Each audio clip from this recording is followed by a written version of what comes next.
পৌঁছে গেলাম ভারতবর্ষের শেষ স্টেশন রাধিকাপুর। সামনে এই জায়গাটাই হচ্ছে আপনার এই জায়গাটাই হচ্ছে আপনার চেকপোস্ট আছে। কাঁটাতারের বেড়া হাতে করে ছুঁয়ে এলাম আর কি বলতে গেলে। বাংলাদেশের ঘর দেখা যাচ্ছে এই যে মাঠের ওপারটায়। রুটি হবে তো? হ্যাঁ তন্দুরি। হ্যাঁ তন্দুরি। হাত রুটি হবে না? হাত রুটি হবে। এই প্রথম কোনো ট্রেন জার্নির সময় আমি বিফোর টাইম কোনো স্টেশনে পৌঁছালাম, মানে শিডিউল টাইম থেকে। সবাই এই যে সামনে লাইন দিয়ে দাঁড়িয়ে আছে, এটা হচ্ছে prepaid taxi booth. Hello, good afternoon. আজকে হচ্ছে 24শে আগস্ট 2024। এখন সময় হচ্ছে বিকেল 4:05। আমি এই মুহূর্তে আছি রায়গঞ্জ স্টেশনে। আর আজকে আমি ট্রাভেল করব রাধিকাপুর থেকে কলকাতা অবধি, রাধিকাপুর কলকাতা এক্সপ্রেসে। আর আপনাদের সঙ্গে আগের ভিডিওতে ভাগ করেছি কুলিক বার্ড সেঞ্চুরি ভ্রমণের অভিজ্ঞতা। যদি সেই ভিডিওটা এখন না দেখে থাকেন, আমি ওপরে আই বটমে এবং নিচে ডিসক্রিপশন বক্সে লিঙ্ক দিয়ে দিচ্ছি, আপনার সময় সুযোগ করে দেখে নেবেন। আমি ফিরবো যেই ট্রেনে আমি এসেছিলাম সেই ট্রেনেই ফিরবো রাধিকাপুর কলকাতা এক্সপ্রেসে। কিন্তু আমি এবারে বোর্ডিং করব রাধিকাপুর থেকে, মানে একেবারে যেখান থেকে ট্রেন শুরু হবে রাধিকাপুর। আপনারা জানেন রাধিকাপুর হচ্ছে ভারতবর্ষের অন্তিম স্টেশন, মানে এই লাইনের কথা বলছি। তারপরে শুরু হয়ে যাচ্ছে বাংলাদেশ। তো আমি রাধিকাপুর থেকে ট্রাভেল করব। আর এই মুহূর্তে আমি যাব কাটিহার রাধিকাপুর প্যাসেঞ্জার ট্রেনে। আমি এই মুহূর্তে রাধিকাপুর যাব। ট্রেনে অ্যানাউন্সমেন্ট হয়ে গেছে। রায়গঞ্জ থেকে রাধিকাপুর দূরত্ব হচ্ছে 33 কিলোমিটার। আর আমার প্যাসেঞ্জার ট্রেনে ভাড়া পড়লো 10 টাকা। Katihar Radhikapur passenger special.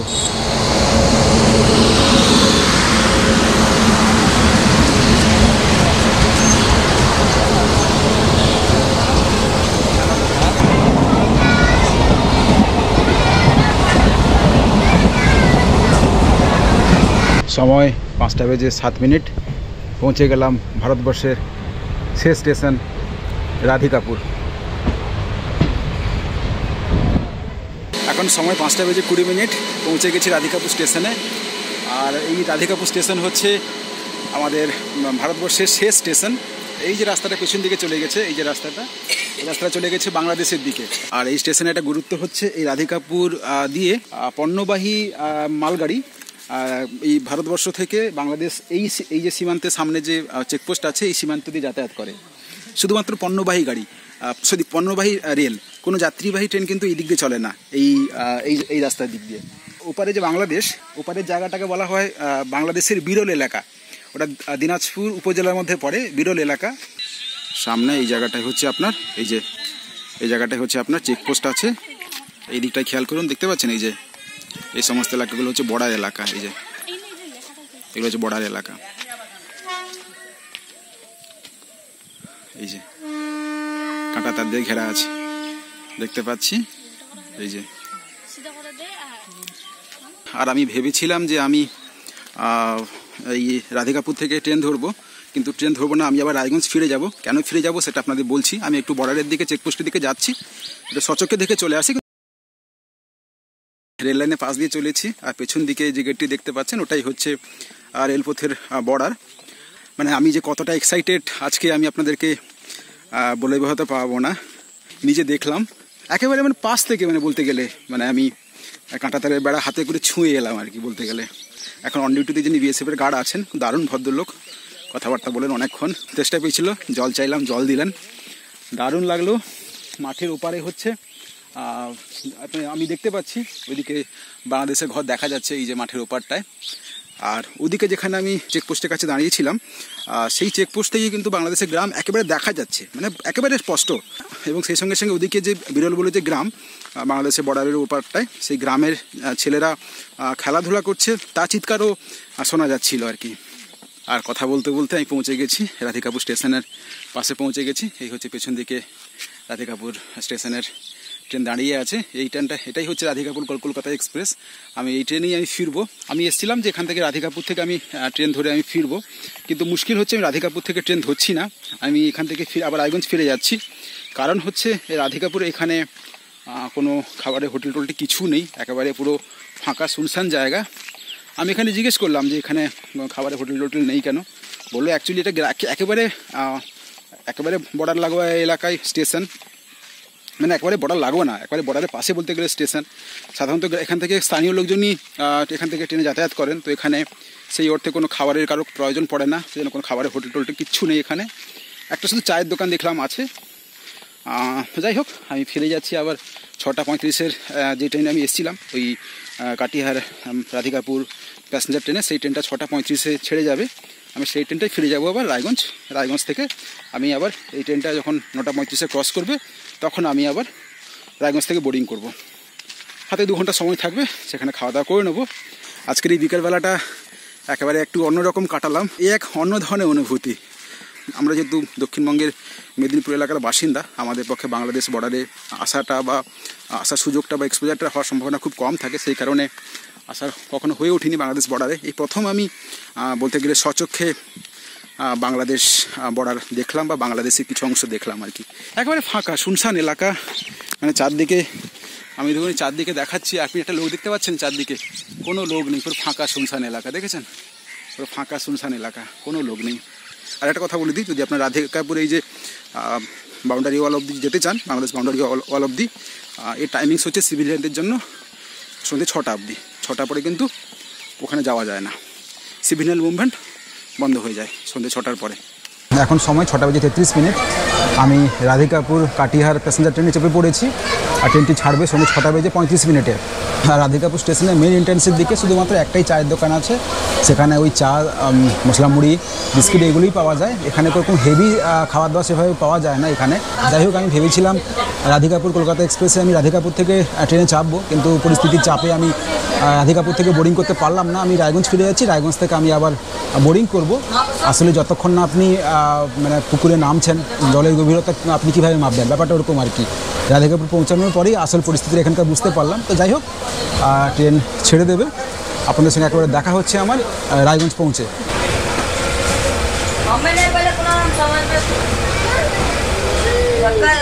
সময় সন্ধ্যে 7:20। পৌঁছে গেছি রায়গঞ্জ স্টেশনে। এখন হাতে কাছাকাছি 2 ঘন্টার সময় আছে আমার ট্রেনের। ঠিক আছে, একটু পরে আপনাদের সঙ্গে আবার দেখা হচ্ছে। সময় 7:50। রায়গঞ্জ স্টেশনের বাইরে বেরিয়েছি, এবার যাচ্ছি খাবারের সন্ধানে। আর ঠিক স্টেশনের বিপরীতে হচ্ছে কালী মন্দির। রাত্রিবেলা ভিউ দেখেছেন, দারুণ লাগছে। চলুন আপনাদেরকে একটু মূর্তি দর্শন করিয়ে দিই। এই যে কালী মায়ের মূর্তি, জয় মা কালী। এই যে স্টেশনের মেন যে গেট, সেই গেট দিয়ে বেরোলে আপনার হচ্ছে এখানে অনেক হোটেল দেখছি পরপর। হোটেল অম্বিকা গ্র্যান্ড, এখানে দেখছিলাম হোটেল লজ ডলফিন, বেশ বড় বড় হোটেল আছে এদিকটায়।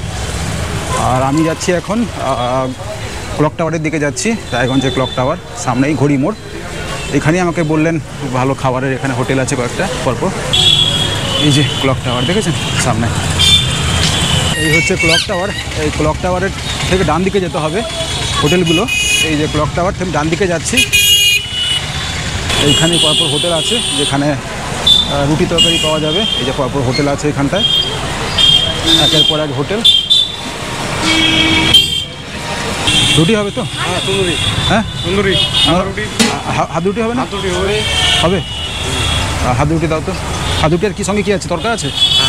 রেনবো হোটেল অ্যান্ড রেস্টুরেন্টে খেতে বসে গেছি। আমি অর্ডার দিয়েছি তাওয়া রুটি, আর সঙ্গে হাফ ডিম তড়কা। রুটি হচ্ছে প্রতি পিস 5 টাকা, আর হাফ ডিম তড়কা হচ্ছে 35 টাকা। প্রথমে ভাবছিলাম প্যাক করে নেবো, আর প্যাক করে নিয়ে গেলে আবার খাওয়া, আবার খোলা, রাত হয়ে যাবে, খেয়েই চলে যাই। অলরেডি 8টা বেজে গেছে।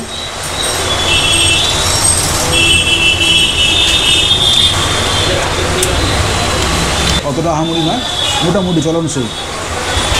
ঠিক আছে, এখন তাহলে খাওয়া দাওয়া শেষ করি। খাওয়া দাওয়া শেষ করে আপনার সঙ্গে আবার দেখা হচ্ছে। এখন সময় সন্ধ্যে 8:30। আমি এখন বসে আছি রায়গঞ্জ স্টেশনের সেকেন্ড ক্লাস ওয়েটিং রুমে বসে আছি। মোটামুটি এখানে বসার জায়গা আছে সেকেন্ড ক্লাস ওয়েটিং রুমে। রায়গঞ্জ আসাটা হঠাৎ করে প্ল্যান। গত পরশুদিন সকালবেলা আমি টিকিট কেটেছি। আর রায়গঞ্জ থেকে ফেরার ট্রেনে যখন টিকিট কাটি, আমার ওয়েটিং ছিল 28, কিন্তু আমার চাকরি প্রিপারেশনের পরে SMS এসছে আমি RAC-তে ট্রাভেল করব। তো বুঝতেই পারছেন আজকে একেবারে বিনিদ্র রজনী কাটবে। কী আর করবো বলুন, ট্রেনে উঠতে পারবো, এটাই হচ্ছে বড় কথা। আর রাধিকাপুর কলকাতা এক্সপ্রেস ট্রেন, এটা রাধিকাপুর ছাড়ছে রাত্রি 9টার সময়, আর রায়গঞ্জে শিডিউল অ্যারাইভেল আছে রাত্রি 9:35। সময় 9:25। এইমাত্র অ্যানাউন্সমেন্ট হলো রাধিকাপুর কলকাতা এক্সপ্রেস আসছে 2 নম্বর প্ল্যাটফর্মে। এই ট্রেনটি সপ্তাহে সব দিন চলে। আর কলকাতা পৌঁছানোর শিডিউল অ্যারাইভেল টাইম আছে সকাল 6:35। আর আমার সিট আছে S6-এর 79। সময় 9:33। ট্রেন বিফোর টাইম ঢুকে গেল রায়গঞ্জ স্টেশনে।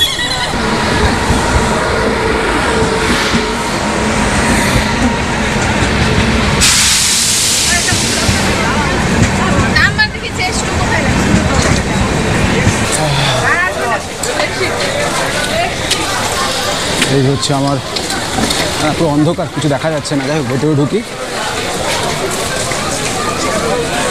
এই যে আমার কোচ S6-79, এই যে নিচে। সময় 9:45, একেবারে রাইট টাইমে ট্রেন ছাড়লো রায়গঞ্জ স্টেশন।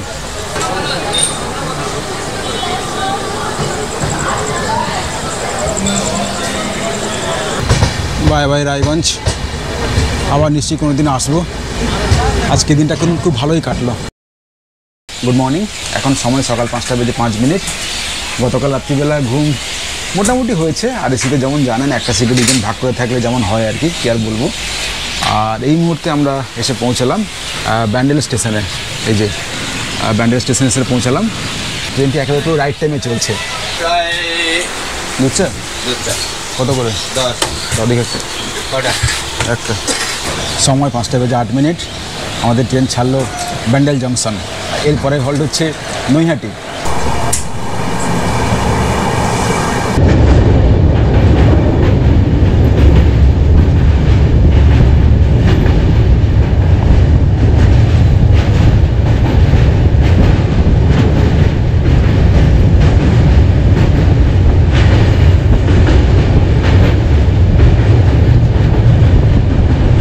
আচ্ছা, আপনাদের সঙ্গে একটা কথা ভাগ করে নিই।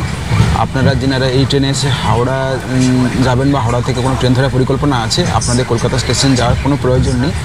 আপনাদের সবথেকে সুবিধা হবে যে আপনারা ব্যান্ডেল জংশনেও নেমে যাবেন, সেখান থেকে আপনারা লোকাল ট্রেনে করে চলে যাবেন হাওড়া। ওটা আপনাদের অনেক সুবিধাজনক হবে। কারণ হচ্ছে কলকাতা স্টেশন পৌঁছে তারপরে সেখান থেকে যতক্ষণ আপনি হাওড়া স্টেশনে পৌঁছাবেন, তার আগে আপনারা ব্যান্ডেলে নেমে কিন্তু হাওড়া স্টেশনে পৌঁছে যাবেন। আমিও যেহেতু হাওড়া যাব, আমারও এই এখান ব্যান্ডেল থেকে নেমে গেলে সুবিধা হতো, কিন্তু আমি এই ট্রেনে শেষ অবধি জার্নি দেখাবো বলে আমি আর নামলাম না। আমি কলকাতা স্টেশনে নেমে তারপরে আমি হাওড়া যাব। সময় 5:29। আমাদের ট্রেন পৌঁছালো নৈহাটি জংশনে একেবারে রাইট টাইমে। এখন সময় 6:28। ফাইনালি আমরা পৌঁছালাম আমাদের অন্তিম স্টেশন কলকাতা। বিফোর টাইম পৌঁছালো। এখানে শিডিউল অ্যারাইভেল ছিল 6:35। আমরা কাছাকাছি 7 মিনিট আগে পৌঁছালাম। বলতে গেলে বহুদিন পরে এই প্রথম কোনো ট্রেন জার্নির সময় আমি বিফোর টাইম কোনো স্টেশনে পৌঁছালাম, মানে শিডিউল টাইম থেকে। মানে বহুদিন বলতে গেলে কয়েক বছর পরে বলতে গেলে। যাই হোক, কলকাতা স্টেশনের বাইরে বেরিয়ে চলে এসেছি। আর এই দেখুন, পেছন দিকটা হচ্ছে আপনার ট্যাক্সি স্ট্যান্ড। আপনারা যদি কলকাতা স্টেশন থেকে হলুদ ট্যাক্সিতে করে যেতে চান, ওটা একটু সস্তা হয় তুলনামূলক। ওর স্ট্যান্ডটা হচ্ছে এক্সিস্টটা হচ্ছে ওই দিকটা। আমরা ওই দিক দিয়ে বেরালাম, একটু এগিয়ে আসবেন।